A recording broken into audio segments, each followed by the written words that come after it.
Amen. Quand tu entreprends quelque chose, il faut attendre aussi un résultat. Avec Dieu, il n'y a pas d'échec. Amen. Quand tu prends une résolution avec Dieu, de l'autre côté, il y a un succès qui t'attend. Alléluia. Et lorsque tu prends une résolution, tu peux prendre une résolution, il y a un succès de l'autre côté, mais il y a des conditions. Alléluia. Que tu dois respecter par rapport à cette résolution. Tu as pris la résolution cette année de servir l'Éternel. Il y a des conditions. Les conditions, premièrement, ne sèchent pas l'Église. Sinon, ta résolution, il n'y aura pas de succès. Amen. Amen. Tu as pris une résolution, je ne sais pas quoi, mais quelle que soit la résolution que tu vas prendre, il y a toujours des conditions. La résolution de notre vie, c'est une décision pour commencer une nouvelle chose. Amen. La résolution, c'est une décision de mettre fin à de mauvaises choses. On ne prend jamais une décision de mettre fin à de bonnes choses. Donc ça, ce n'est pas une résolution. Peut-être l'année 2014, il y a eu de mauvaises choses dans ta vie. Alléluia. Alors, quelle est ta résolution cette année? De mettre fin à cela ou de continuer avec? Amen. Ou de commencer une nouvelle vie, alléluia, avec le Seigneur. Oh, tu ne peux jamais prendre une résolution sans chercher la face de Dieu. Cette église a une vision. Et nous ne pouvons pas être résolus sans chercher la face de Dieu. C'est pour cela que le Seigneur nous dit dans le livre d'Ésaïe, chapitre 30, le verset 1er. Qu'est-ce que Dieu nous dit? Quelqu'un le trouve? L'apôtre Nico. Ésaïe chapitre 30. Ésaïe chapitre 30, verset 1, c'est ça? Oui. Ésaïe chapitre 30, verset 1, nous lisons la parole de Dieu. Amen. Malheur, dit l'Éternel, aux enfants rebelles qui prennent des résolutions sans moi. Amen. Amen. Dieu te dit, quelle que soit la résolution que tu vas prendre dans cette année, peut-être tu es cette personne à qui on parle de la nouvelle naissance, mais tu n'as jamais résolu de changer de caractère. Alléluia. Tu n'as jamais résolu de changer de vie. Amen. Mais tu ne peux pas changer de caractère si tu ne t'accroches pas à la parole de Dieu. Alléluia. Quelqu'un dit, ma vie ne restera pas pareille en cette année. C'est pour cela que nous avons décrété 2 semaines de jeûne pour prier pour chaque résolution que chacun de nous allait prendre. Parce que sans la prière, il n'y a pas de succès à tes résolutions. C'est la prière qui amène tes résolutions au succès. Tu veux te marier cette année? C'est dans la prière que cela va aboutir. Alléluia. Tu veux être cette femme, alléluia, qui change de vie, de caractère, c'est dans la prière que cela va aboutir. Amen. Tu veux commencer de nouveaux projets cette année, ce n'est que dans la prière que cela va aboutir. Sans la prière, bien-aimé, c'est comme si tu prends des résolutions sans Dieu. Amen. Tu ne peux pas t'engager à l'œuvre de Dieu sans la prière et dans la négligence. Il y a des conditions. Amen. Amen. Et lorsqu'on parle d'une résolution, on parle d'un changement. Quelqu'un dit un changement. Un changement. Tu ne peux pas prendre une résolution sans cet état de changement. Alléluia. En toi, tu dois être résolu que ma vie doit changer en cette année 2015. Alors voici mes résolutions que je vais prendre. Les changements, c'est les métamorphoses, c'est la transformation. C'est pour cela que la parole de Dieu nous dit dans le livre de Romains chapitre 12. Il dit, ne soyez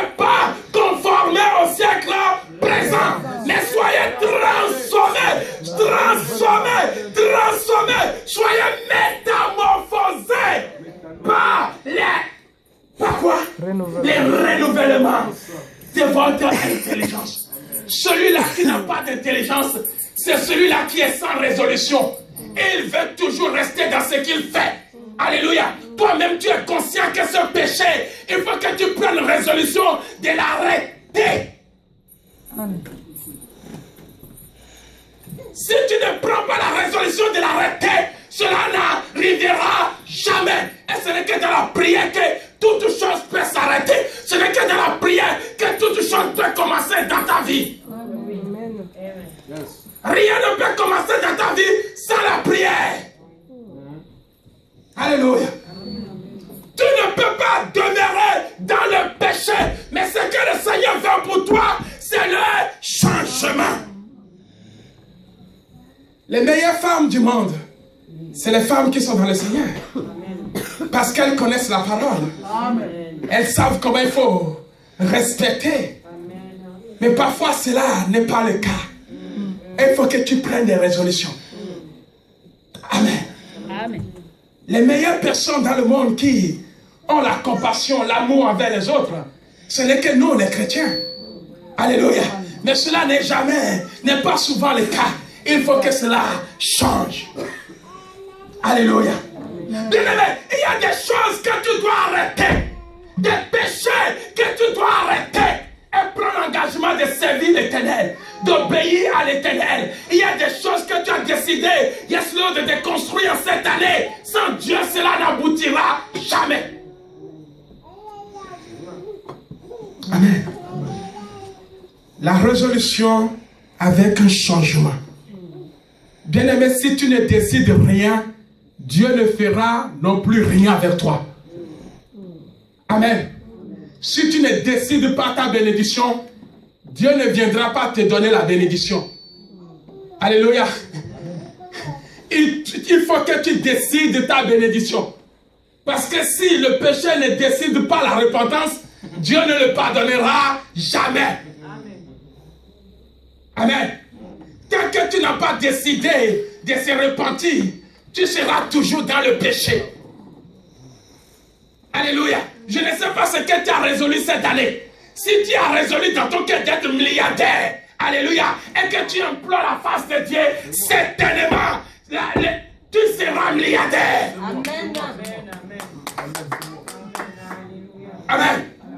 Tant qu'il n'y a pas de résolution dans ton cœur, Dieu ne fera rien.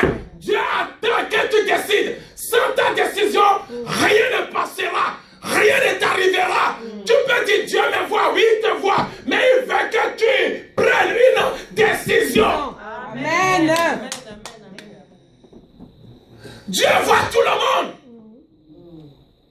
Dieu te voit, il me voit.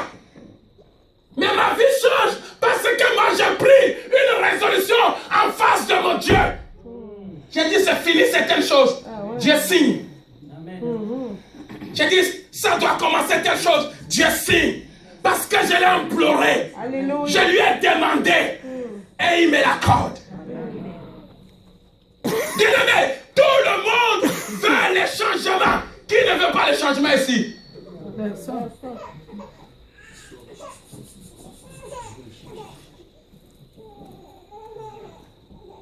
Tout le monde veut le changement. Mais personne n'est prêt à changer. C'est ça le gros problème. Tout le monde veut le changement. Mais qui est prêt à être changé? Alléluia. Mais presque personne ne veut être comment? Changé. Tout le monde veut le changement. Alléluia. Nicodème a pris la bonne résolution de finir avec le judaïsme, de finir avec les coutumes, de finir avec la culture, de finir avec sa condition de vie, je ne sais pas, noble, de finir avec la loi. Et c'était une bonne résolution d'aller voir qui? Jésus. Il veut le changement, mais il ne veut pas être changé. Seigneur, je veux le changement, mais on ne veut pas être changé. On disait telle chose, il faut que tu l'arrêtes pour atteindre tel niveau. Zéro. On voit toujours la même personne. En train de donner toujours les mêmes conseils à la même personne. En train de toujours donner les mêmes conseils à la même personne. Bien-aimé, les conditions pour être changées sont là. Le Seigneur dit à Nicodème, c'est bien, tu as résolu une bonne chose. Mais pour atteindre cela, la nouvelle naissance, voici ce qu'il faut faire. Amen. Amen. Les conditions, au lieu de regarder le succès de la résolution, lui voit les conditions pour aboutir au succès. Vous avez de bonnes résolutions. Alléluia. Au lieu de regarder les succès qui attendent votre résolution, mais on est en train de regarder les conditions que le pasteur vous impose. Les conditions que les gens vous imposent. Et quand est-ce que le succès, tu l'atteindras? Alléluia. Cet homme devait voir le succès qui est derrière sa résolution. Il avait une bonne résolution, celle d'entrer dans le royaume. Amen. Mais quand il regarda les conditions, il faut jeûner, il faut être à la prière tous les jours, il faut obéir, il faut mettre la parole de Dieu en pratique, il faut arrêter avec le judaïsme, les coutumes, il faut que tu enlèves ton manteau de je ne sais pas quoi, de noblesse. Et quand il a commencé par voir toutes ces choses-là, il faut que tu arrêtes de fumer, il faut que tu arrêtes de prendre de l'alcool, parce que toutes ces choses-là t'empêchent. Mais si tu n'as pas résolu quelque chose dans ton cœur, que cette année je finis avec la cigarette, je finis avec la prostitution, je finis avec l'infidélité, je finis avec la désobéissance, je finis avec tout ce qui peut bloquer ma bénédiction. Moi je vois que ma bénédiction, je ne regarde pas les conditions. Ces conditions ne m'amèneront jamais nulle part. La parole que j'écoute, elle est vraie, elle est certaine. L'Éternel n'est pas un homme pour mentir. S'il me dit qu'il y a mes résolutions reprendront le succès, certainement. Amen. Après les résolutions, il y aura toujours un succès. Amen. Bien-aimés, les gens aiment simplement qu'on les écoute. Amen. Qu'on les comprend. Alléluia. Tout ce que les gens aiment. Alléluia. Qu'on les écoute. Et qu'on arrive à les comprendre. Alléluia. Mais tu ne peux pas oser les changer. Amen. Ça c'est vrai. Dès que tu dis quelque chose qui peut les changer, ça s'arrête là. Mais tout ce que le monde entier aujourd'hui veut, alléluia, qu'on les écoute et qu'on les accepte tels qu'ils sont. Alléluia. Bien-aimé, il n'y a que le monde seul qui peut vous accepter tel que vous êtes. Mais Jésus n'est pas venu pour écouter quelqu'un, pour comprendre quelqu'un, pour accepter quelqu'un tel que la personne est. Mais Jésus est venu pas pour écouter Nicodème, pour accepter Nicodème en tant que juif, en tant que judaïsme, en tant que docteur de la loi. Mais Jésus est venu pour libérer. Amen. Il est venu pour guérir. Amen. Les femmes, excusez-moi bien. Votre mari, il est bien placé pour vous écouter, pour vous comprendre. Mais pour vous changer, ça, c'est une barrière. Tu es qui pour me changer? Tu n'es ni ma mère, ni mon père, ni mon Dieu. Laisse-moi tel que... Ne sais pas-tu pas que j'étais comme ça avant que tu m'aimes? Je reste tel que je suis. Mais nous les hommes, on ne vous écoute jamais assez. Laisse-moi vous dire, quand nous venons à l'église, je ne suis pas là pour t'écouter. Je ne suis pas là pour te comprendre. Je ne suis pas là pour ne pas te changer, pour t'accepter tel que tu es. Mais l'Éternel m'a choisi pour ton changement, pour ta libération, pour ta guérison, pour ta bénédiction. Je refuse que tu sois tel que tu es. Dieu ne m'a pas choisi pour être à ton écoute comme l'assistant social, comme je ne sais pas les psychologues. Non, et d'accepter tel que tu es, et accepter tes handicaps, et accepter tel que tu es, et accepter tes caractères. Non, Dieu m'a choisi.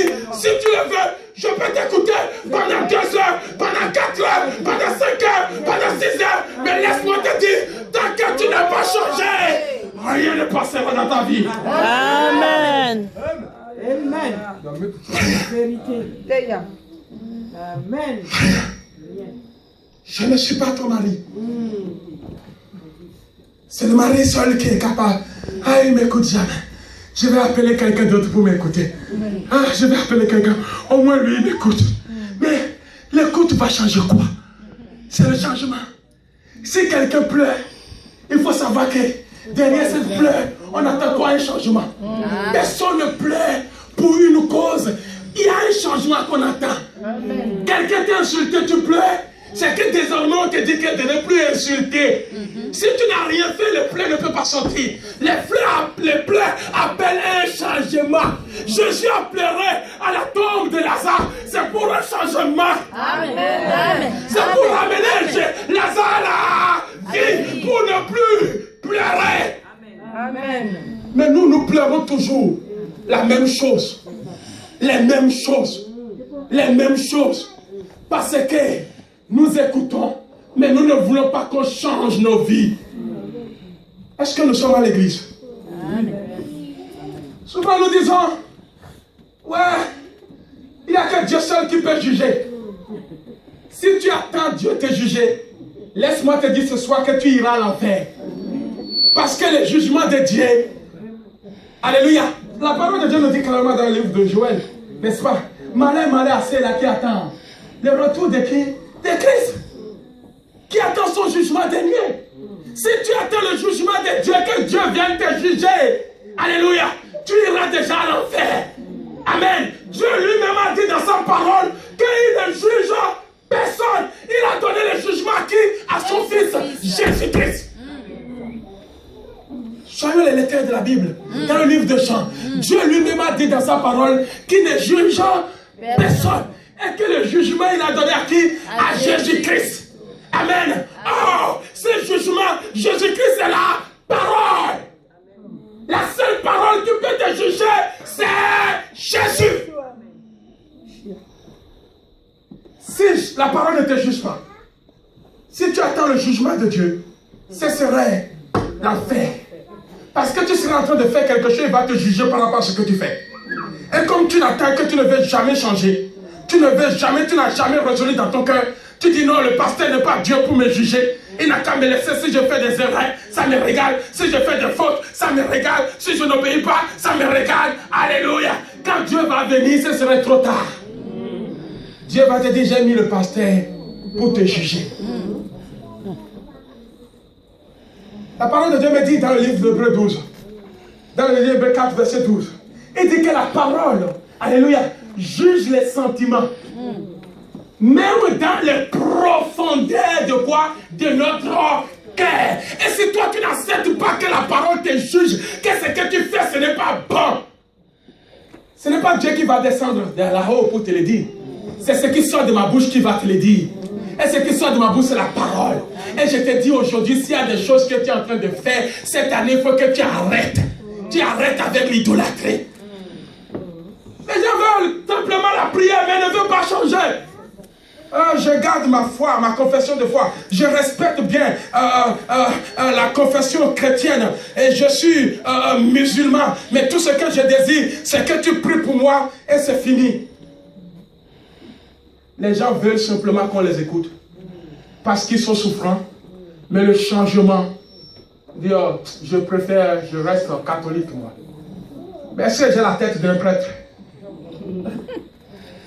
Amen. Je n'ai pas la tête d'un prêtre. Alléluia. Si tu te retrouves ici, c'est parce que tu as accepté le changement. Alors change. Conforme-toi. Alléluia.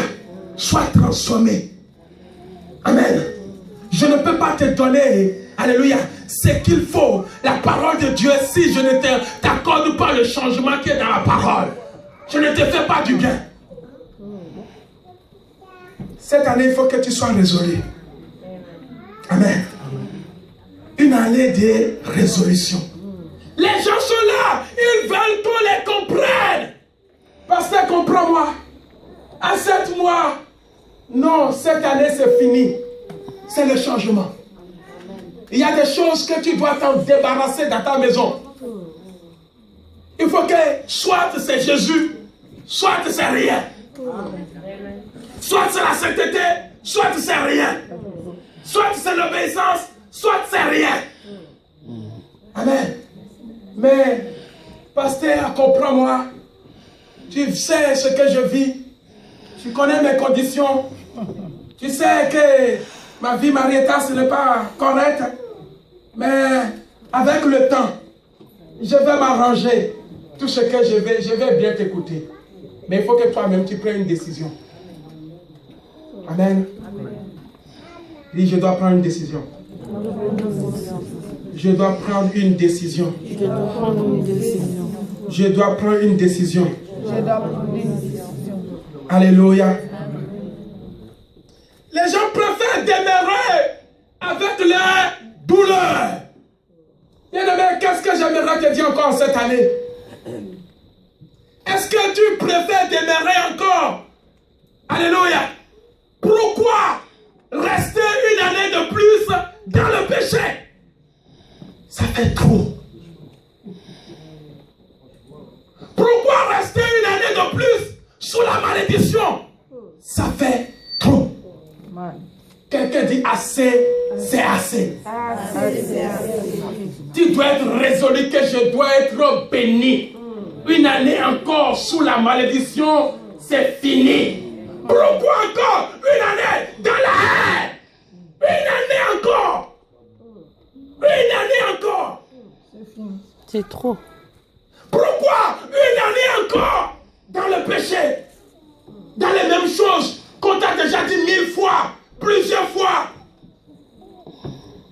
Une année encore à rester sous l'assistance sociale. Une année encore à rester dans le chômage. Ça fait beaucoup.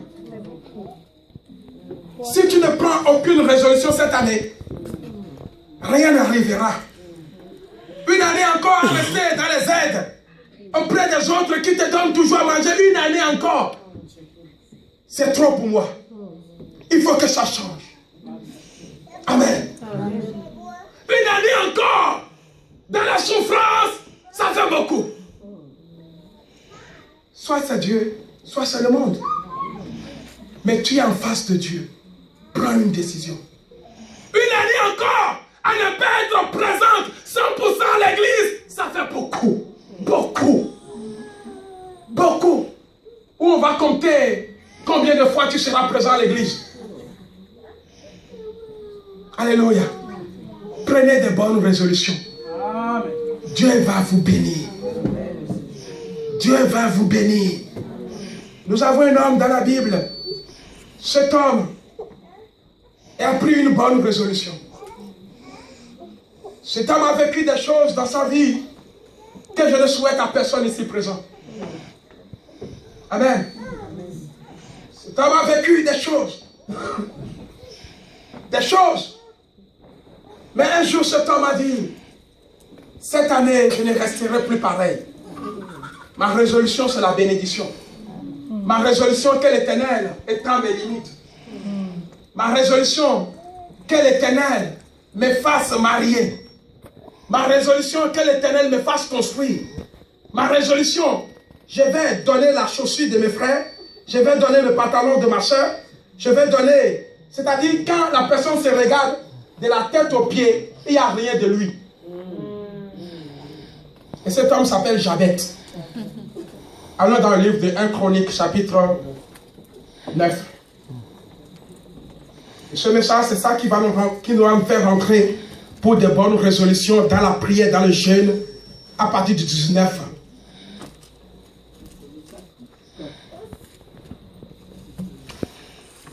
Alléluia. Amen. Chronique, chapitre 4, le verset 10. Qu'elle nous dit la parole? Nous allons le lire. Laisse-le comme ça. Brusquement. Et ça fait bizarre. Et après, on recommence les généalogies. Amen. Amen. On arrive au niveau de Jabet. Jabet était plus. Mais vous ne voyez pas que ça change les phrases, des noms bizarres et hébreux ou grecs qu'on n'arrive même pas à bien prononcer. Et on tombe sur quelqu'un qui change la phrase. Amen. C'est comme si on arrive dans ta famille, on cite. Mais il y a quelqu'un qui change la couleur de la famille. On dit lui là. Amen. Jabet était plus considéré que sa frère. Sa mère lui donna le nom de Jabet. En disant, c'est parce que je l'ai enfanté avec douleur. Mais quelle est la généalogie de Jabet? Qui est son père? D'où vient Jabet? Amen. Et des années passa. La souffrance a enduré. Jabet invoqua le Dieu d'Israël en disant, si tu me bénis et si tu étends mes limites, si ta main est avec moi et si tu me préserves du malheur, en sorte que je ne sois plus dans la souffrance, et Dieu accorda ce qu'il avait. Bien-aimé, Jabet a regardé sa souffrance, sa situation, et un jour, il prit une résolution. Le Seigneur te dit, à tes résolutions répondra le succès. Cet homme a eu le succès ou pas? Oui. Dieu lui a accordé tout ce qu'il a demandé. Oui. Pourquoi il ne t'accordera pas aussi dans la prière? Est-ce que Jabet est parti voir un autre Dieu? Non. La parole déclare qu'il invoqua l'Éternel. Si cette année, je ne sais pas ce que tu traverses, si tu peux invoquer le nom de l'Éternel, alléluia, quelle que soit la résolution que tu prendras, il y aura certainement le succès derrière. Amen. On ne connaît pas la généalogie de cet enfant, Jabet. Mais ce qu'on sait de lui, c'était quelqu'un qui était aimé par sa mère. Amen. Comment Jabet est né? La parole déclare que sa mère qui l'a mis au monde lui a donné le nom Jabet, qui veut dire tristesse, qui veut dire souffrance, qui veut dire douleur. Or, dans la tradition juive, une maman ne peut jamais donner le nom à son fils. Ça n'existe pas dans la tradition juive. Donc, ce qui veut dire qu'il y a quelque chose qui s'est réellement passé. C'est pour cela, dans la tradition juive, Marie ne peut jamais, ou Élisabeth ne peut jamais appeler l'enfant Jean. Il faut que son mari vienne pour lui donner le nom. C'est pour cela que les gens, les traditions juives ont refusé à Élisabeth de lui donner le nom. Ils sont partis à chercher son mari qui était sourd, qui était muet, pour lui dire, c'est à toi seul revient les coutumes et la tradition de donner le nom à cet enfant. Toi qui es le père, comment cet enfant s'appelle? Il va écrire sur Pater. Il s'appelle Jean. C'est moi qui ai la résolution de changer le destin de mes enfants. Amen. Amen. Parce que cet homme était incrédule. Il ne voulait rien savoir de Dieu. Dieu l'a rendu sourd. Et dans cette circonstance, il a fini par accepter les choses de Dieu. Bien aimé, cette année, si tu ne prends pas la résolution de Dieu, Dieu va te maltraiter. Dieu va fermer toutes les portes. Jusqu'à ce que tu n'en pourras plus. Et c'est à la fin que tu vas dire, Seigneur, j'ai endurci mon cœur. Pendant que cet homme prêchait, pendant que l'évangile était là, j'étais résistant. Résistant au changement. Résistant au changement. J'acceptais ma vie telle que j'étais. Dieu va fermer les portes. Travailler sera dur pour toi. Se marier sera dur pour toi. Alléluia. Être libre sera dur pour toi. Si tu ne reviens pas à l'Éternel. Peut-être le père de Jabet. Nous connaissons bien la descendance de Jabet. Jabet est issu de la famille de Juda. qui est censé porter la bénédiction, la richesse. Alléluia. C'est là où vient la descendance de Jabet. Tu es là, tu es héritier. Alléluia. Co-héritier de Christ. Amen. Tu es censé, amen, porter la guérison à quelqu'un. Porter la bénédiction et la malédiction. Porter la gloire, la joie et non les pleurs. Amen. Amen. Mais malheureusement, quand la maman de Jabet était enceinte, peut-être il se pourrait que son mari n'était pas juif. Et cela faisait une grande honte pour toute la famille, comme la famille, la descendance de Jacob, de se marier avec quelqu'un qui est un païen. Ou c'est peut-être pendant la guerre.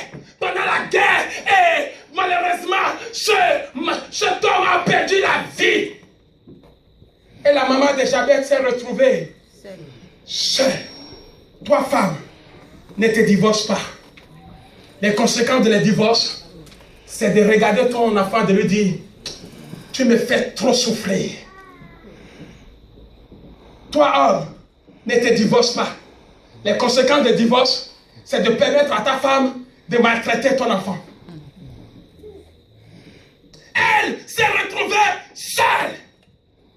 Et elle a porté 9 mois cet enfant, sans de l'aide, sans nourriture. Ou c'était pendant la guerre, elle a été prise en captivité, ou prise en otage quelque part. Elle a porté seule cet enfant. Alléluia. Amen. Et dans cette souffrance, elle accouche cet enfant, elle appelle cet enfant douleur. C'est que les autres enfants ne lui ont pas apporté. Parce que Jabet avait des frères et il avait aussi des sœurs. Amen. Peut-être pendant la grossesse, au lieu que cet enfant sorte normalement, au lieu de sortir par la tête, lui il a voulu sortir par le pied. Et à l'époque, il n'y a pas de chirurgie qu'il faut. Et la césarienne à l'époque, c'était tellement très dur. Et cette maman a souffert avec un fer de feu pour pouvoir sortir cet enfant. C'est que les autres n'ont pas vécu. Elle dit, toi, Jabet, je ne sais pas d'où tu viens. Les autres enfants ont sorti normalement par la tête. Mais toi, aujourd'hui, tu as voulu sortir par la tête. Tu marches par le... Jabet a compris. Il faut que je change. Il faut que je prenne de bonnes résolutions. 30 ans, sans femme, sans enfant, ça devient très inquiétant. 30 ans. Jabet, ce n'était pas un jeune homme. C'est quelqu'un qui a avancé. Il avait près de 30 ans pour nous qui avons fait